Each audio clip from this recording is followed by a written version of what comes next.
కూడి వచ్చిన సంఘానికి మీ అందరికి వందనాలు. నేను చెప్పే సాక్ష్యం ఏంటంటే, పోయిన సంవత్సరం నాకు కిడ్నీలో రాళ్ళు ఉన్నాయి. ఒకసారికి 2 సార్లు, 2 సార్లు 3 సార్లు 4 సార్లు అయినాయి.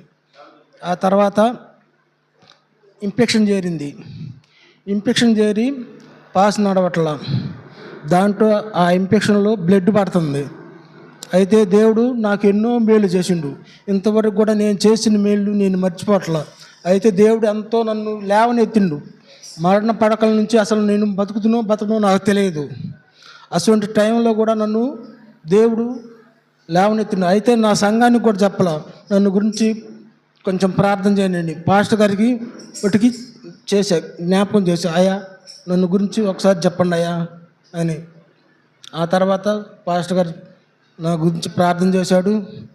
మా సంఘం కూడా తెలిసిన వాళ్ళు ప్రార్థన చేశారు. అదే నాకెన్నో దేవుడు మేలు చేసిండ్రు. అయితే మనం చేసిన మేలును మర్చిపోకూడదు.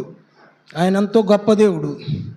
ఆయన గురించి మనం ప్రార్థించుకోవాలి. ఇప్పుడు ఎల్లప్పుడు కూడా మనం ఇంట్లో ఉన్నా కానీ, సాయంత్రం అయినా ఉదయం అయినా లేవంగానైనా మనం ప్రార్థించుకుంటేనే మనకి దేవుడు ఎన్నో మేలు చేస్తాడు. ఈ చిన్న సాక్ష్యాన్ని అందరూ కూడా జీవించమని అడుగుతున్నాం.